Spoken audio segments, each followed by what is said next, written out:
हाँ जी स्टूडेंट्स, आज साडा chapter number 12 multi threading programming. तो देखो मल्टी थ्रैडिंग का टॉपिक करन तो पहला आप एक गल डिस्कस करिए कि देखो एक सपोज करो कि इस एक असीं कोई रूम नू पेंट करना। क्लीयर है। एक मैथड तो यह है बेटा कि एक परसन ही लगे जिहड़ा कि 1 बाय 1 सारियां जिहड़ियां दीवारां ने उन्हां नू पेंट करे, तो ओबीअस है उसते टाइम थोड़ा जिहा वध लगू। एक इसका सोल्यूशन ये भी सी कि असीं की करिए, 4 बंदे रख लगे, एक दीवार नू पेंट करे, दूसरा दूसरी नू, तीसरा तीसरी नू, ते चौथा चौथी दीवार नू पेंट करे। तो इस करके इहदे विच जिहड़ी स्पीड है तुहाडी काम की वो इंक्रीज़ हो जूगी, थोड़ा काम वध तो वध हो जूगा। कि जिहड़े रूम ने देखो जे एक परसन पेंट कर रहा सी, सपोज करो पूरे रूम नू, उन्होंने पूरा सपोज 8 घंटे लग रहे थे, तो जे असीं 4 बंदे लगाते एक दीवार ते पेंट करन ते सिर्फ वो 2 घंटिਆਂ ਦੇ ਵਿੱਚ ही काम साडा हो गया। तो सेम कॉन्सैप्ट तुहाडा मल्टी थ्रैडिंग का। तुसीं इस दे विच की करदे हो कि असीं एक प्रोग्राम दे सपोज करो साडे काफ़ी सारियां लाइनस ने, अलग अलग पार्ट्स ने, तो असीं इन्हां नूं सीक्वेंस वाइज जे रन करिए कि पहला सपोज सारा पहला पार्ट रन होया, दैन सैकेंड, दैन थर्ड, तो इस दे विच जिहड़ी टाइमिंग है वो तुहाडी ज़्यादा लग रही है। बट ਇਹਦਾ एक सोल्यूशन ये भी सी कि असीं इस दे तिन्ने ही पार्ट्स नूं जेकर पैरलल रन कर दईए, एक ही प्रोग्राम दे पार्ट्स नूं असीं डिवाइड किया, तो जेकर असीं उन्हां पार्ट्स नूं पैरलल रन करते हैं तो साडा जिहड़ा काम है वो जल्दी हो जाऊगा। यही कॉन्सैप्ट है तुहाडा मल्टी थ्रैडिंग, जिस दे विच कि तुसीं एक प्रोग्राम नूं तुसीं सैपरल जिहड़े स्मॉल प्रोग्राम्स ने उन्हां दे विच डिवाइड करके जो साइमल्टेनियसली एग्जीक्यूट करते हो, दैट मीनस मल्टी थ्रैडिंग। क्लीयर। तो तुसीं डेफिनेशन लै सकदे होगे जिथे कि प्रोग्राम नूं असीं डिवाइड किया सब प्रोग्राम्स दे विच जिहड़े कि पैरलल रन हो रहे हैं at the same time, that is called a multi threading. तो इस दे विच किता की जांदा, एक टास्क नूं फरदर सब टास्क दे विच डिवाइड कर दिता जांदा ते अलग अलग लोकां नूं यानी कि CPU ही होगी से साडे कोल, तो उन्हां नूं इंडिपेंडेंटली ते साइमल्टेनियसली रन करन लई आखिया जांदा ताकि साडा जिहड़ा काम है वो जल्दी हो सके। तो नॉर्मल प्रोग्राम की एग्जीक्यूशन नालों इस दे विच जिहड़ा साडा काम है वो जल्दी हो जाऊगा। इस तो बाद असीं गल करांगे मल्टी थ्रैडिंग दे विच एक वर्ड आउंदा थ्रैड। हुण थ्रैड की है, जो पार्ट एक प्रोग्राम के पार्ट्स असीं डिवाइड कीते सी ना, वो साडे सारे पार्ट्स ही की अखवाउणगे थ्रैड। तो इन्हां पार्ट्स नूं साइमल्टेनियसली पैरलल एग्जीक्यूट करन दा जिहड़ा तरीका वो अखवाउंदा गा मल्टी थ्रैडिंग। क्लीयर। तो थ्रैड की है, एक तुहाडे प्रोग्राम का ही समॉलेस्ट यूनिट हो गया जिन्होंने असीं थ्रैड बोलते हैं। तो थ्रैड की बेसिक डेफिनेशन करन तो बाद तुसीं नाल इहदे विच एक चीज़ होर भी लिख सकते होगे, कनकरेंसी। कनकरेंसी ओबीअस है कि जो असीं सेम टाइम ते किसी चीज़ नूं रन करते हैं, इकट्ठियां नूं रन करते, उस नूं ही असीं कनकरेंसी बोलते हुंदे हैं। तो इस दे विच जावा दा जिहड़ा इंटरप्रेटर है वही संभालूगा कि कदों जिहड़ा थ्रैड्स दे विच अलग अलग थ्रैड्स दे विच स्विचिंग करनी है कि एक थ्रैड रन कर लिया, फिर थोड़ा जिहा दूसरे का काम करता, दैन अगेन थर्ड का करता, फिर वापस थोड़ा जिहा पहले का काम करता। इदां दी जिहड़ी स्विचिंग करवाउण दा काम वो तुहाडा जावा दा इंटरप्रेटर संभालूगा। तो टू द पॉइंट जेकर असीं इस टॉपिक नूं खत्म करना तो मल्टी थ्रैडिंग की है, तुहाडे एक प्रोग्राम नूं पूरे नूं सीक्वेंस वाइज एग्जीक्यूट करन दी जगह ते असीं उस प्रोग्राम नूं स्मॉल पार्ट्स दे विच डिवाइड कीता, उन्हां स्मॉल पार्ट्स नूं असीं बोलदे हां थ्रैड।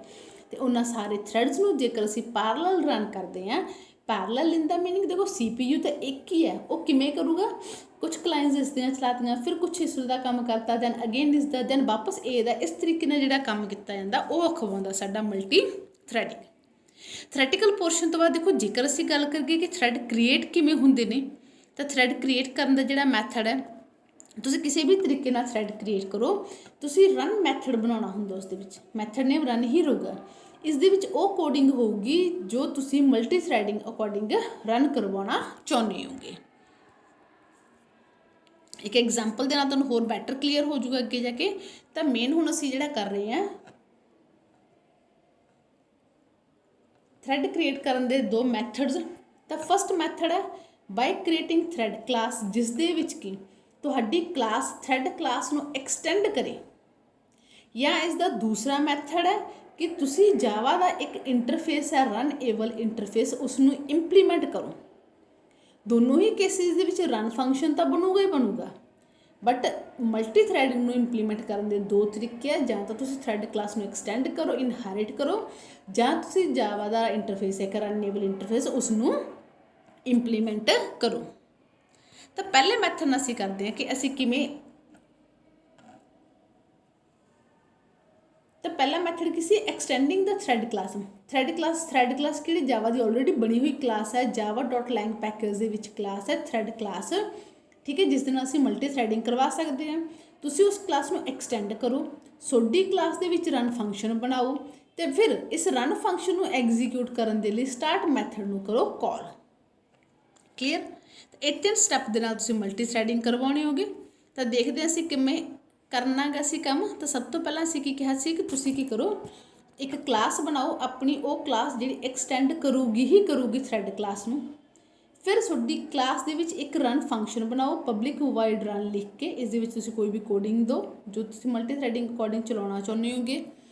ਦੈਨ ਤੁਸੀਂ ਕਰੋ ਤੁਹਾਡੇ ਥਰੈਡ ਨੂੰ ਸਟਾਰਟ ਮਤਲਬ ਜੇ ਤੁਸੀਂ ਰਨ ਫੰਕਸ਼ਨ ਜਿਹੜਾ ਅਸੀਂ ਬਣਾਇਆ ਉਹਨੂੰ ਇਨਵੋਕ ਕਰਨਾ ਚਾਹੁੰਦੇ ਆ, ਉਹਦੀ ਐਗਜ਼ੀਕਿਊਸ਼ਨ ਸਟਾਰਟ ਕਰਨਾ ਚਾਹੁੰਦੇ ਆ, ਤਾਂ ਉਹਦੇ ਲਈ ਤੁਹਾਨੂੰ ਸਟਾਰਟ ਫੰਕਸ਼ਨ ਨੂੰ ਕਾਲ ਕਰਨੀ ਪੈਂਦੀ ਹੈ। ਉਹ ਸਟਾਰਟ ਫੰਕਸ਼ਨ ਨੂੰ ਕਾਲ ਕਰਨ ਦੇ ਵੀ ਸਾਡੇ ਕੋਲ ਅੱਗੇ 2 ਮੈਥਡਸ ਨੇ।